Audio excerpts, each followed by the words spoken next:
Hola, hola amigos de Pitido Final, bienvenidos a un nuevo episodio de su podcast. El día de hoy están conmigo siempre mis compañeros Rodrigo Mayorga, Pablo Celaya, Andrés Castillo y tenemos un invitado de lujo. Ya muchos lo conocerán por Twitter, algunos otros lo conocerán por Iñaki Angulo, porque sé que compartimos mucha de su audiencia. Se pasa por esta casa Dani Benavides, ex periodista de Real Madrid Televisión. ¿Cómo estás, Dani? Pues muy buenas, Rafa. Un gusto de haber madrugado en el verano madrileño para participar con vosotros en este podcast y la verdad que me apetece, ¿no? Sabes que tengo como mucha relación profesional con Centroamérica, entonces, bueno, pues un gusto que por un lado se conjunte mi predilección hacia Centroamérica y por otro lado, pues mis recuerdos y mis reminiscencias de mi etapa en Real Madrid Televisión. Sí, la verdad es que esas son de las coincidencias que le trae la vida a uno, que al final tuvieras un entorno tan cercano al nuestro, viviendo en lugares pues totalmente opuestos del mundo. Y te agradecemos por haber madrugado y estar aquí con nosotros. Para nosotros es un verdadero honor, especialmente porque estamos todavía empezando y tener invitados de tanto renombre, a nosotros pues nos honra. No hay mejor manera de decirlo. Eh, para quienes nos están oyendo, vamos a tener, como les hemos presentado en otros episodios, dos partes de esta entrevista. La primera, pues, que estarán escuchando el día lunes y la siguiente que estarán escuchando el día miércoles. Así que sin más, empezamos a platicar con el gran Dani Benavides.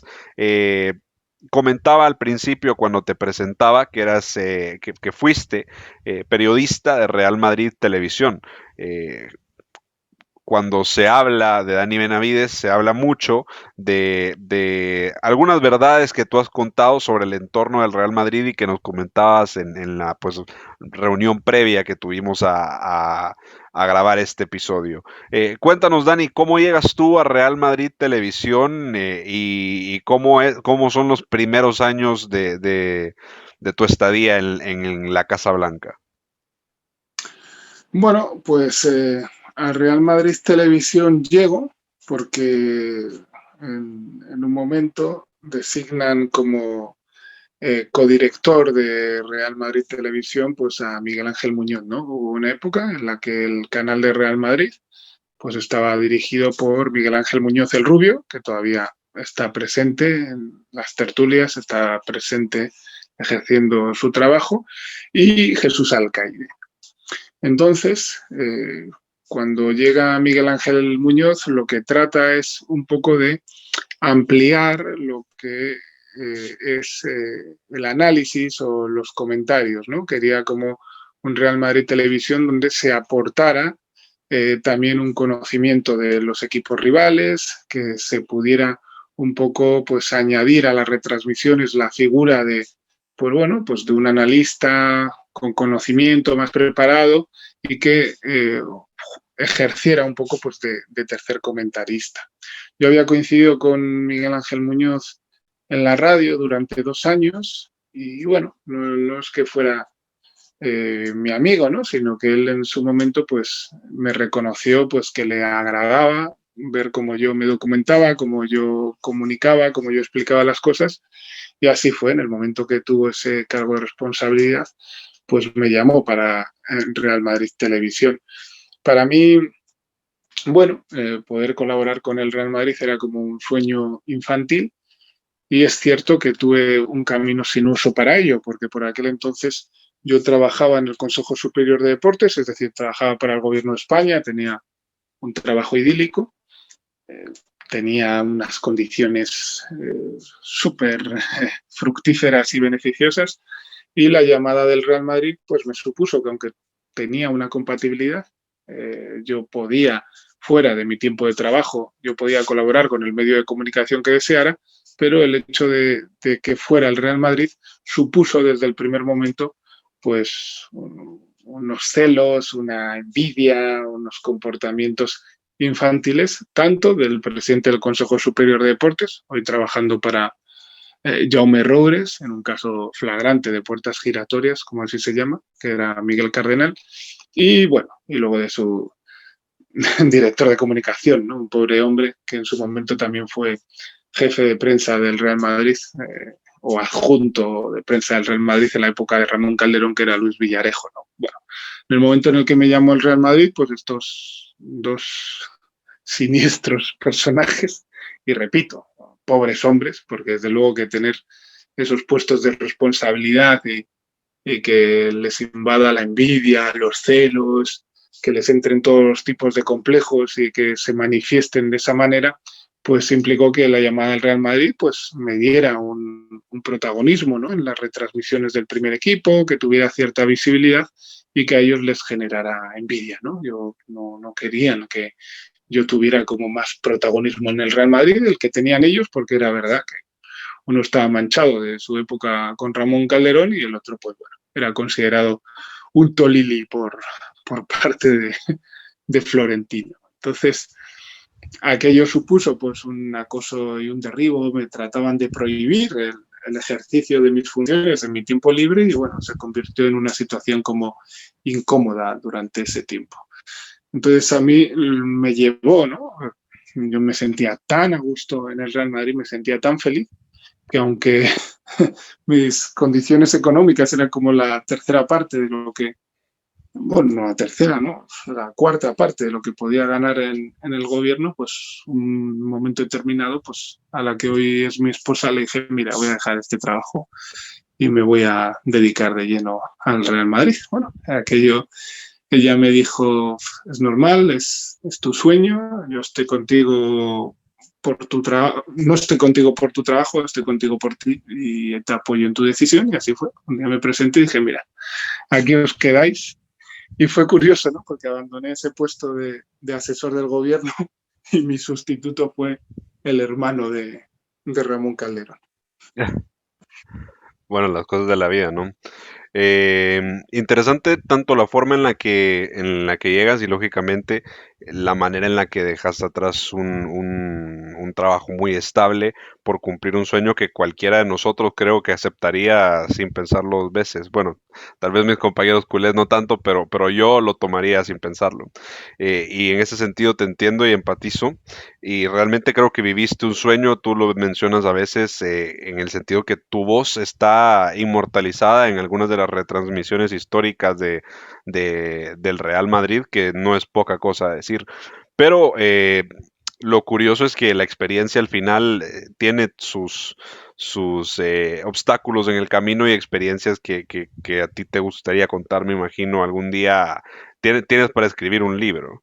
Y en el poco tiempo que se puede abarcar para hablar de tanto, eh, quisiera que me contaras por qué cuando grabas aquel mítico podcast con Iñaki Angulo le titulan Las cloacas del Departamento de Comunicación del Real Madrid. ¿Cuáles son esas cloacas y cuál es la situación que poca gente conoce de cómo se maneja la comunicación interna del Real Madrid y por qué es así? Bueno, el director de comunicación del Real Madrid es un monigote o es una marioneta. Es alguien que para tomar la decisión más mínima tiene que llamar a Antonio García Ferreras, que ha sido su protector, es el responsable de que este señor tenga un puesto de trabajo, pero no ahora en el Real Madrid, sino como cuando lo tuvo como director de La Sexta o cuando lo tuvo anteriormente como presentador en Grupo Prisa, ¿no? Él ha dependido desde el primer momento de su amigo, de su compañero de la universidad y no tiene, y eso en principio no tendría que tener mayor inconveniente, pues a no ser que seas una persona con poca capacidad y luego también volvemos a lo de siempre, con mucho complejo, una persona que se siente como muy ninguneada porque nadie la conoce. Y este señor, digamos que accede a la dirección de comunicación del Real Madrid en 2009 porque Florentino quiere recuperar a Ferreras para ese puesto, ¿no? Recordemos que cuando dimite Florentino, pues Ferreras era su director de comunicación.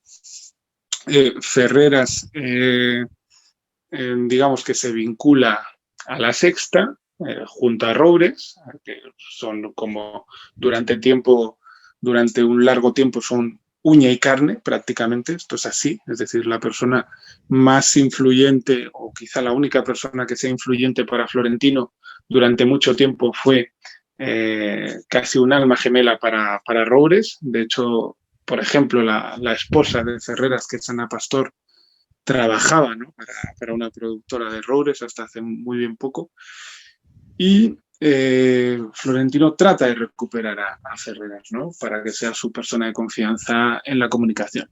Ferreras está en La Sexta cómodo y le dicen, no, yo no quiero volver al Real Madrid, pero no vuelvo directamente. Lo que sí hago es ponerte a un monigote de mi confianza, a alguien que todas las decisiones las tenga que tomar en base a lo que yo diga, y entonces pues el director de comunicación en la sombra del Real Madrid es Ferreras.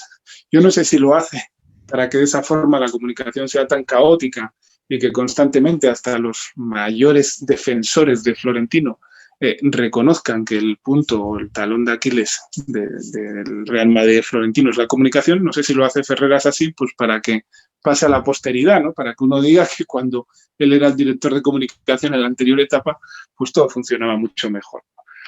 Y bueno, pues este señor se llama Antonio Galeano, pues es el director de comunicación desde el 2009.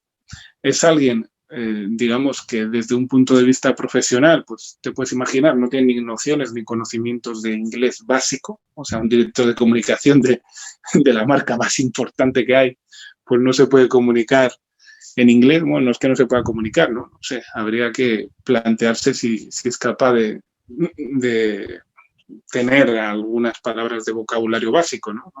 No tengo nada claro. O sea, su formación y su preparación es más que elemental. O sea, su recorrido profesional, como digo, ha estado siempre sujeto pues a tener a un protector al que sirve, y entonces él no toma decisiones sobre qué jugadores salen a la rueda de prensa. O sea, no toma decisiones de alcance y de responsabilidad, e incluso Florentino Pérez no se basa en él ni tiene ningún tipo de trato ni de comunicación con él porque no tiene su consideración, ¿no? Sabe que es un peaje que tiene que pagar.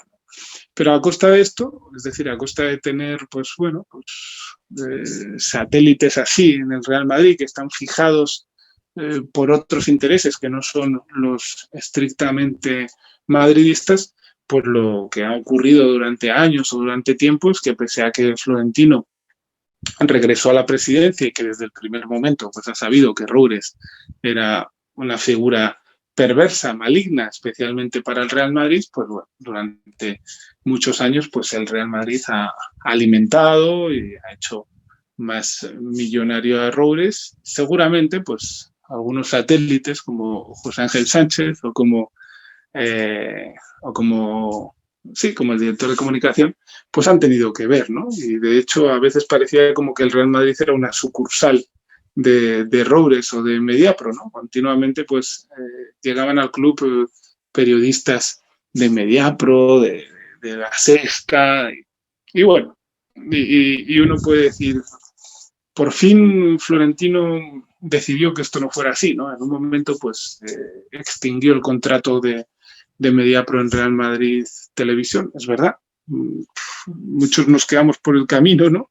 Porque precisamente fue la causa de que el enfrentarte a Mediapro era una causa que te hacía rápidamente pues salir de Real Madrid. Como dices, incluso se da esa paradoja de que durante tanto tiempo se reconozca mi labor, ¿no? Porque el hecho de que se sigan poniendo retransmisiones en las que aparece mi voz, pues da a entender, ¿no?, que la labor que yo realizaba pues era buena, ¿no? Porque si yo estaba en esas retransmisiones y todavía no se ha vuelto a locutar o no se ha vuelto a doblar esas retransmisiones, pues quiere decir que desde un punto de vista profesional, pues lo que yo hacía está valorado, ¿no? Pero existe la parte de que algunos nos creímos, ¿no?, que teníamos que defender al Real Madrid y que, por supuesto, pues Mediapro estaba cometiendo acciones que lo que hacían era llevarse dinero del Real Madrid, un dinero que incluso no le correspondía por encima del contrato,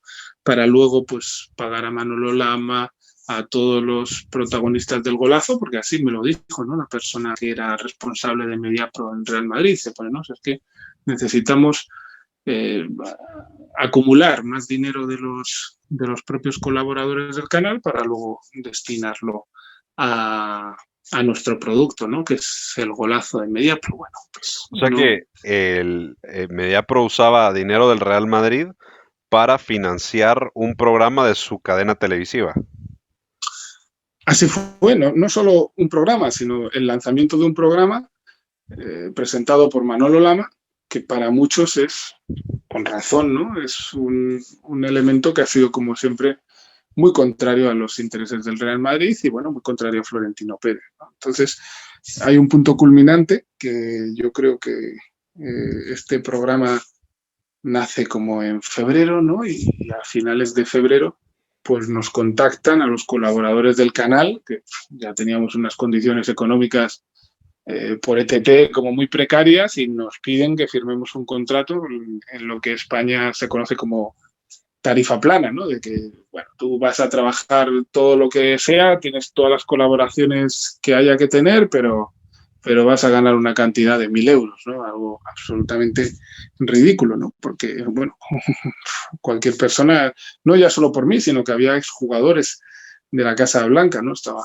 Palencia, Velasco, Cabrera, es decir, gente que ha llevado el escudo al Real Madrid con dignidad, no habrán tenido luego la proyección que han tenido otros grandes jugadores, ¿no? Pero son personas que se han formado en la fábrica, en su cantera, que han pasado por los distintos eslabones. Entonces, nos unimos, todos los colaboradores. Recuerdo que todavía tengo aquí el rótulo que le pusimos al grupo, que era Financiando al AMA, y bueno, nos opusimos, ¿no? Y digamos que a mí se me tomó como el mayor sindicalista, el mayor líder de ello, pero es verdad que a mí me ofrecieron la posibilidad de firmar un contrato en condiciones, porque obviamente nos negábamos a firmar un contrato sin convenio colectivo, ilegal, decimos esto, si se entera, yo decía desde mi ingenuidad, si se entera el Real Madrid lo que está pasando, pero vamos, que yo avisé de todo ello, de lo que ocurría, de lo que estaba haciendo Mediapro con los colaboradores y desde el día siguiente, pues el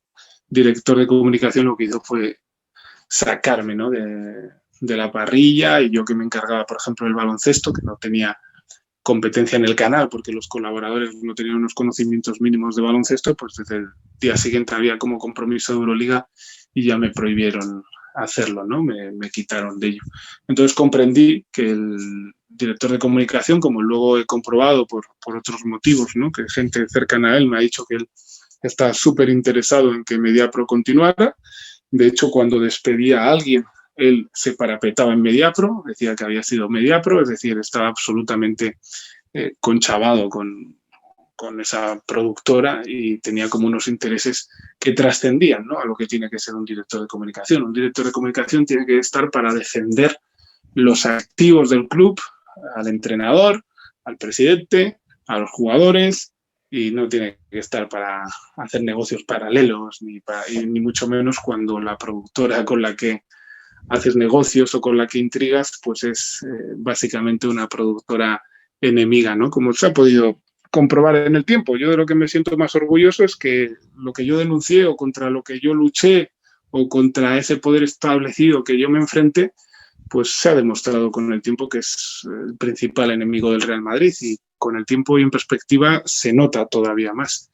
Y yo le eché contra ellos y bueno, y no me arrepiento, porque la prueba está en que en vez de dedicarme a ir detrás de esa productora y a mandar currículum, pues preferiría trabajar de cualquier otro humilde oficio, ¿no? Yo no voy a trabajar nunca para el señor Jaume Roures y es más, me repugna que precisamente por cumplir mi sueño de estar en el Real Madrid haya tenido que ver yo con esa productora o con algo dependiente de ese señor, ¿no? Me repugna y como ciudadano español, vamos, o sea, eh, todo lo que tenga que ver con él, yo, vamos, no tengo sintonizado ni ese canal, ni lo he visto en mi vida, ¿no? Y es No que sé, es como para que me da contextualizar, alergia. disculpa que te interrumpe, para contextualizar, porque nos escucha gente de América Latina, Jaume Roures es uno de los principales independentistas en España, y aparte de eso es socio del Fútbol Club Barcelona y el avalista de Jan Laporta que le permitió inscribirse ya después de haber ganado las elecciones de la presidencia del Fútbol Club Barcelona, y ese era la persona que prácticamente llevaba el proyecto de Real Madrid Televisión, ¿no? Bueno, y para las personas de Centroamérica es suficiente con que hagan una búsqueda simple en Google que aparezca como Roures, MediaPro, sobornos, CONCACAF. Y podrán dar cuenta de, bueno, de la manera de actuar y de los procedimientos que sigue esa compañía y que sigue esta empresa, ¿no? Y la verdad que es así, que uno se sorprende que siendo socio del Barcelona, pues el anterior presidente, que por eso tuvieron como mucha confrontación, pues el anterior presidente, digamos que extinguió el contrato de Roures de Barça Televisión, incluso firmaron con Movistar, y en cambio, pues al Real Madrid pues, le costó muchísimo, ¿no? De hecho, estábamos muy animados cuando estábamos en Real Madrid Televisión porque pensábamos que el alcance iba a ser muy grande del canal con la salida en abierto, ¿no? Con el hecho de que Real Madrid Televisión fuera un canal que ya no había que pagar por él, sino que estaba presente en todas las casas. Pero claro, le dieron ese proyecto y esos super contratos, se lo dieron a Mediapro. Entonces, desde el primer momento se comprobó pues que Mediapro para lo que quería el Real Madrid era pues para tener más posicionamiento y por supuesto para tener como más ingresos, ¿no? Pues para tener bastantes millones de euros más al año.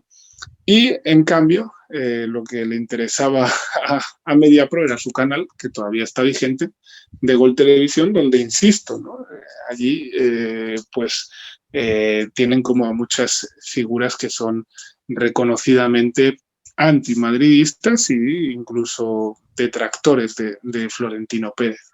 Pero Roures tiene tal relación, también han sido socios durante mucho tiempo con el presidente de la Liga Española, con Javier Tebas, y eso hace pues que al final la Liga imponga en lo que son las retransmisiones, pues al séquito, a los soldados de Roures, ¿no? Entonces, en las retransmisiones de la Liga de Fútbol Profesional, pues tienes que aguantar pues bueno, pues, sí, a Danae Boronaz de turno y a todos los personajes que quiere Robles. Bueno, ya está. O sea, a mí no me duelen prendas en contar todo esto porque, insisto, ¿no? Nadie va a poder presentar que yo haya pedido trabajo a ese señor y a esa productora.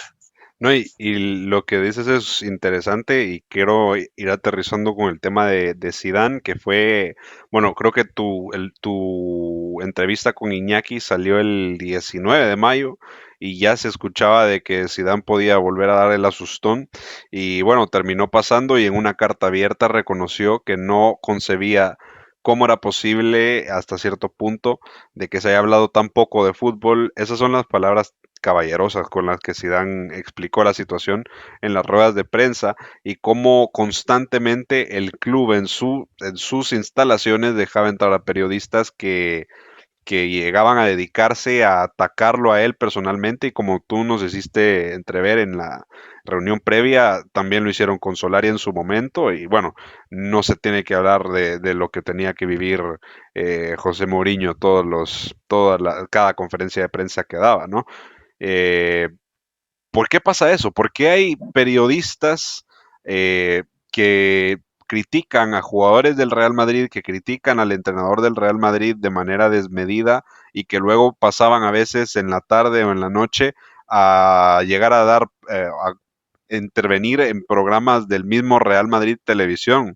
No, o sea, es realmente, uno se lo cuestiona y uno entiende hasta cierto punto cómo figuras como Zinedine Zidane salen tan desgastadas después de cuestiones como esa. Bueno, yo tenía el pálpito de que Zidane no iba a continuar. Eh, tenía el pálpito de que estaba como disgustado. Y lo que tú dices es una realidad absoluta. Ponemos un ejemplo. Así, alguien que recuerde que haya realizado no preguntas, sino prácticamente que haya emitido ofensas, ¿no? Pues, por ejemplo, hay un canal que es de radio, que es Onda Cero, una emisora, donde trabaja pues, un señor llamado Edu Pidal. Pues, yo recuerdo que las preguntas de Edu Pidal a Solari pues, eran en la línea de eh, ¿no te da vergüenza no dimitir? ¿O no consideras pues, que estás haciendo como un mal trabajo? O sea, no son preguntas, son ofensas. O sea, no se pregunta por nada técnico, por una decisión, por cómo ha ido el partido, por el arbitraje, ¿no? Estaba preguntando, prácticamente estaba cuestionando, poniendo en entredicho, pues la valía, ¿no? Del entrenador. Bueno, pues este señor, pues cuando llega a Real Madrid en abierto, como tú dices, lo meten cobrando dinero a hablar del Real Madrid, ¿no? Dices, un movimiento a todas luces que dejaría a cualquiera estupefacto, ¿no? De no ser porque hay mucho interés, ¿no? En acreditar pues, todas las acciones que hace el club y las que son estratégicamente erróneas y que van incluso en contra de lo que es un principio básico del movimiento madridista en Twitter, que es, bueno, pues el trato que recibe el Real Madrid de la prensa, pero cuando les alegas estos aspectos, pues tienen que silenciarse, ¿no? Porque, ¿no? Pero si es que es el Real Madrid el que muchas veces financia, ¿no?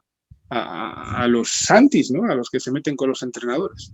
Pues para ir un poco más allá, ¿no? Teniendo en cuenta, por ejemplo, que en Onda Cero pues hay periodistas o colaboradores que son también como archirreconocidos, ¿no? Como enemigos, ¿no? Por parte de buena parte de la afición madridista de Twitter, pues está Fernando Burgos, está Segurola, está Valdano, está...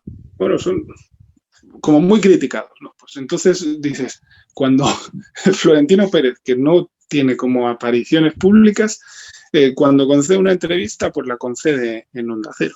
Y dices, bueno, no en Real Madrid Televisión, no en los canales del club, no algo que tenga más alcance. Y dices, no, si es que dices, indirectamente, los días que tú tienes una emisora de radio, si consigues contar con una entrevista de Florentino, ese día vas a tener mucha más audiencia de la normal y ese día vas a vender mucha más publicidad de lo normal. O sea, que indirectamente estás financiando. Es decir, por un lado contratas a periodistas de ese medio que se meten con tu entrenador y por otro lado el presidente va a ese medio para que ese día vendan muchísima más publicidad y mejore la facturación. Dices, esto no responde a intereses madridistas. Pero es más, digo, toda la gente de Twitter que está todo el día metiéndose con la prensa dice, pero si es el club quien la alimenta. Es decir, es el propio presidente quien está de acuerdo en ir a los medios hostiles y luego pues recibe las entrevistas que recibe, pues que le empiezan a preguntar por su mujer difunta, o sea, preguntas que no tienen ningún tipo de relación con lo que quiere saber el aficionado. Porque el aficionado del Real Madrid lo que desea es escuchar a su presidente, pues, cuáles son los plazos para el tema del estadio, cómo ha afectado el tema de la pandemia, qué estrategias se están siguiendo para amortiguar todo de la pandemia, cómo está siendo un poco pues el hecho de que haya tantos jugadores que está costando darles la salida. Es decir, hay infinidad de preguntas que así a primera hora de la mañana se me ocurren que serían como de gran interés al aficionado del Real Madrid. Pues resulta que Florentino va al programa de un señor que le va a preguntar por su mujer difunta, por si Ramos le ha dicho o la mujer de Ramos se ha enfadado o no se ha enfadado. Y dices, bueno, pues caerá en el error una vez, no va a volver. No, va a volver y la siguiente, y la siguiente, y la siguiente. ¿Y todo por qué? Porque dices, porque Florentino se fía de su asesor, de Antonio García Ferreras, y Antonio García Ferreras lo que mira, en primer lugar, es su bolsillo, el dinero. ¿Y por qué mira el dinero? Y dices, porque Antonio García Ferreras es directivo del grupo de comunicación A3 Media y Onda Cero es una emisora de radio de ese grupo. Una emisora de radio que además, por todas las decisiones que se toman, nunca son rentables en el apartado de deportes, es decir, que los deportes no tienen ningún tipo de seguimiento, no tienen audiencia. Y la única audiencia que deben recibir es que siempre consiguen tener la entrevista con Florentino porque Ferreras le pide que vaya a dar una entrevista. Pero, insisto, eso es, no es bueno para el Real Madrid. No es bueno a nivel de decir, bueno, pues es que la prensa nos perjudica, pero claro, luego Florentino va precisamente a la prensa que nos perjudica a darles la exclusiva, pero luego el mensaje que emite allí, pues dices, no es un mensaje que interesa normalmente al madridista porque las preguntas que le realizan no tienen nada que ver con lo que son los intereses de los madridistas. Y que para como atar un poco los cabos, al final las preguntas de Edu Pidal, tanto a Solari como a Zidane, Edu Pidal es el protegido de José Ramón de la Morena, que es quien dirigía el programa del Transistor de Onda Cero, del que tú hacías referencia, al que Florentino acaba de dar su última entrevista ahí, en el que justamente se le hizo esas preguntas infames sobre su esposa difunta, y la entrevista que da antes de eso es con el tema de la Superliga en el Chiringuito, que también casualmente es de A3 Media. Entonces ahí hay un García Ferreras que, lejos de estar cumpliendo su función de supuestamente proteger la imagen del presidente, le está dañando a costa de generar más audiencias para programas de A3 Media, ¿no? Entonces eso es un tema bastante interesante. Y ya por ir cerrando esta primera parte de la entrevista, nosotros siempre cerramos cada episodio del podcast con una ronda de preguntas así un poco sorpresa, y esta es una que a mí me vengo muriendo por saberla desde hace tiempo y yo creo que tú le puedes dar respuesta. Dani, ¿qué pasó entre José Mourinho y Antonio Galeano?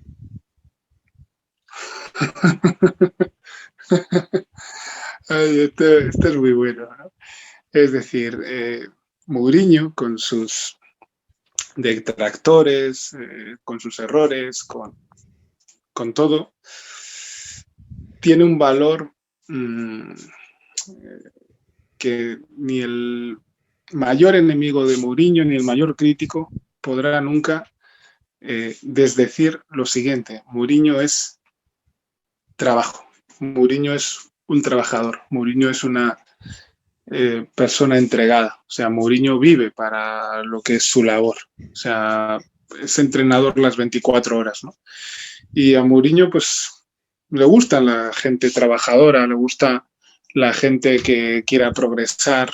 Mourinho es de ese corte, ¿no? Entonces, bueno, todo esto nos remontamos a lo que fue una concentración, un stage de pretemporada en Estados Unidos, y resulta que, bueno, pues Mourinho estaba ahí como cuidando todos los detalles. Bueno, se venía una temporada pues con unos proyectos como ilusionantes, como todas las pretemporadas, y bueno, Mourinho pues estaba en plan trabajo, ¿no? Como es normal. Y resulta que está por el hotel y se encuentra a Galeano en una hamaca bronceándose y tomando el sol, ¿no? Que la verdad es un poco lo que tiene que hacer este señor, porque tú imagínate que vaya un director de comunicación a Estados Unidos a la pretemporada y dice, no, bueno, pero ¿para qué lo queremos si no puede comunicarse con nadie porque no sabe inglés? Entonces él, pues bueno, va ahí así a modo de vacaciones a sacarse fotos y estaba así como bronceadito ahí echándose la crema en la hamaca o en la silla, y entonces, bueno, Mourinho es que no le dijo nada, ¿no? Simplemente que comunicó que a partir de ese momento pues no quería a ese señor en los viajes. O sea, es pues alguien que no me suma, que está aquí todo el mundo trabajando y tener aquí pues esta rémora. Y eso es lo que explica, ¿no? Que pues Ferreras pues tuviera mal concepto de Mourinho, eso, y también lo que fue la destitución o el cese de Jorge Valdano, porque en realidad Jorge Valdano lo que es un amigo íntimo de Antonio García Ferreras.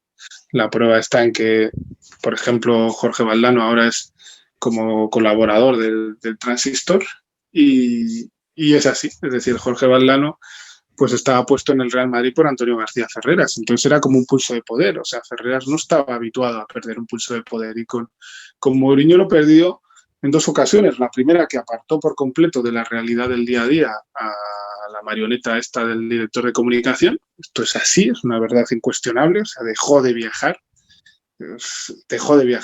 estar en el día a día del club, así lo, dictó Mourinho. Y por otro lado, pues el siguiente pulso es que este amigo de Antonio García Ferreras, Jorge Valdano, pues también Florentino decidió cesarlo en base a los criterios de Mourinho, ¿no? Yo creo que al final Mourinho ha sido como la única persona que ha sido capaz de tener cierta influencia sobre Florentino en este apartado, ¿no? En el apartado de recortar poder a su asesor. Bueno, pues la anécdota es todo lo que esperaba y más. Así que muchas gracias, Dani, por esta primera parte de la entrevista. Ya saben, el día miércoles van a estar teniendo la segunda, que va a ser igual de buena que la primera. Y créeme que yo te animo de verdad, Dani, escribe un libro, porque una hora de entrevista se queda corta para todo lo que podemos platicar. Así que muchas gracias, Dani Benavides, y gracias a todos los oyentes de Pitido Final. Recuerden, ya estamos escuchando al árbitro con el pitido final, así que nos vemos a la próxima.